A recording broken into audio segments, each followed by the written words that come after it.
The M4 MacBook Air might be Apple's best laptop ever. So let's talk about it. If we're being honest here, nothing has drastically changed with the M4 MacBook Air this year, except for 4 things. The camera now has center stage, so it keeps you centered in frame whenever you move your head around. The chip inside is now updated to the faster M4. The Air now defaults to 16 gigabytes of RAM, and this year's model is cheaper than the outgoing M3, starting at just $999 USD, making this the cheapest MacBook currently in Apple's lineup. And it's also, in my own opinion, currently Apple's best laptop. So far, that has me considering switching to it as my main laptop for a while. So let's dig a little bit deeper into it. The M4 MacBook Air physically hasn't changed. It still comes in 4 different colors, but this year, the space gray option has been replaced with this pale blue that Apple calls sky blue. It's blue in name only. It's not even as blue as this shirt, because in person, it's barely blue, like a white sock that's put in a load of laundry filled with blue jeans. But when you place it side by side with a different colored MacBook Air, that's when you really see the differences. But if you just look at it at a quick glance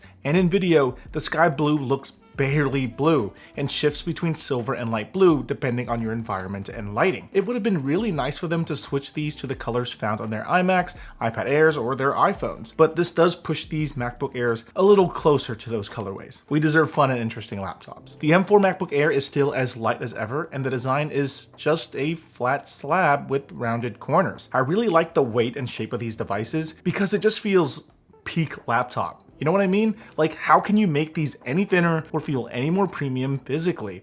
I can't wrap my head around that. But that weight and shape does have a negative, and that's that the rubber feet is not super grippy, and the Air does slide around pretty easily, probably just due to how light and thin it is. The feet on the MacBook Air is more to protect the bottom of the laptop instead of providing grippiness to whatever surface that it's sitting on. Now, the 15-inch version of this MacBook Air is, well, very similar. It just is a bit larger to accommodate that larger screen and a couple more speakers. Now, if you're more concerned about how the body of these MacBook Airs hold up, here's a year-old M3 MacBook Air in Starlight and how it's held up being used by my wife, who is not as delicate with her tech the way I am. The body of the laptop itself is doing okay. All right, so when it comes to sheer performance, the M4 chip is, to no one's surprise, faster than the previous generation.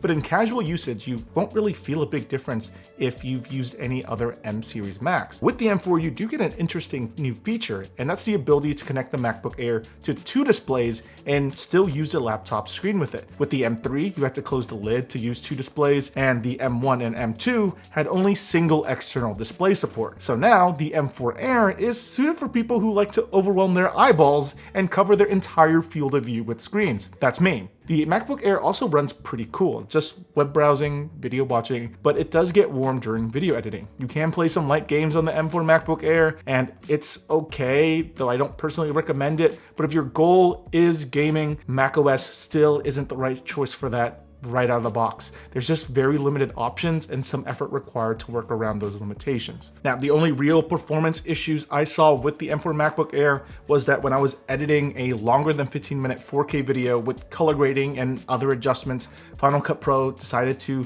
slightly slowed down with that much footage on the timeline. It was still super usable though. This was on the base model, and I'm sure with more RAM it would do even better. But for most people, I do think that there's very little reason to not get the base model and just add storage with external SSDs. But if you do choose to upgrade the internal storage or the RAM, the MacBook Air gets very expensive very fast, and that's when it might not be worth it from a value perspective anymore. Also, the standard power brick that comes with the MacBook Air is 30 watts, which isn't a ton of power. I do know that if you opt for the higher tier MacBook Airs, you're able to get this dual port 35 watt USB-C charger. But even that, I don't think is that great of a value, considering there are much better and much faster third-party chargers out there that will support your MacBook Air and charge it faster if that's something that's important to you. But overall, it's been a pleasure using the MacBook Air in my day-to-day life. Battery life has been fantastic. I have absolutely no concerns there. I can get more than a day using it without needing to charge.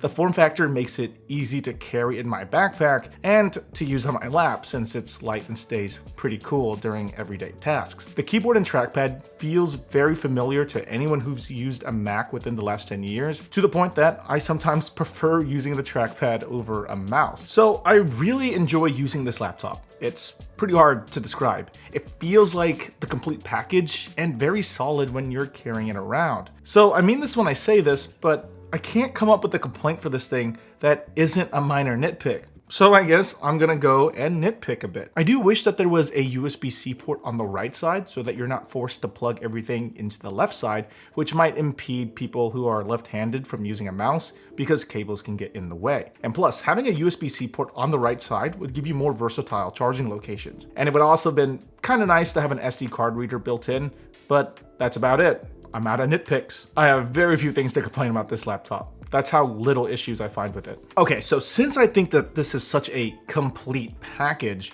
I should answer my earlier question. So am I going to switch from my beefier M3 Max MacBook Pro to the thin and light M4 MacBook Air as my main laptop full time? I think so. See, I honestly believe that the M4 MacBook Air, at least when it comes to performance, is perfect for the vast majority of people that are even eyeing a laptop. So that's what I'm gonna verify as a real long-term user, even if it is, on paper, way slower than my MacBook Pro. So I'm gonna use it as my primary machine to basically just put my money where my mouth is. That being said, there are plenty of reasons why you personally might wanna get a MacBook Pro instead. The screen, speakers, and ports on the M4 MacBook Pro is much nicer than what you get from the M4 MacBook Air. And it does get a slightly better version of the M4 chip and twice the storage too. But that's a $600 difference. And if you like just using your MacBook Air for portable use, which it's great for because it's thin and light, and then have it plugged into a desk setup when you're in focus mode, then in those situations, the laptop's screen and speakers don't matter as much. So you have to consider if that $600 difference and that laptop's weight are worth those additional benefits, because $600 could be spent on an iPad Air instead. And an iPad isn't cheap.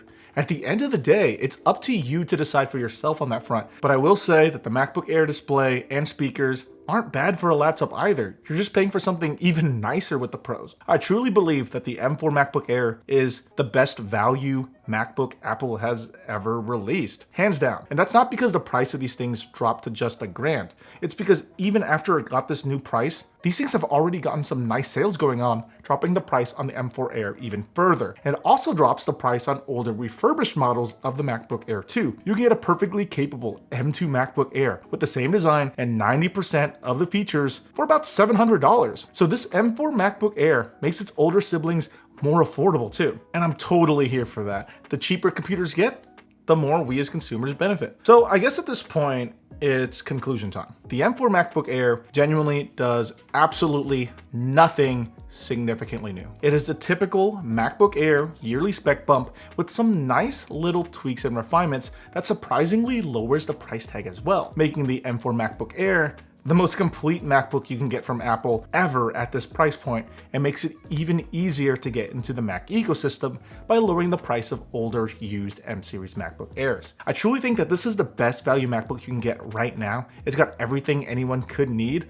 So if you're looking for a new MacBook, the M4 MacBook Air is absolutely the first model I would look at. It might just be too good for its price. Anyway, what do you personally think? Is it finally time to upgrade? I do think that if you haven't upgraded from an Intel MacBook Air, this one might be it. The price is just too perfect not to. Is there anything that you think is missing from this laptop? Let me know in the comment section below, and well, I'll see you all next time.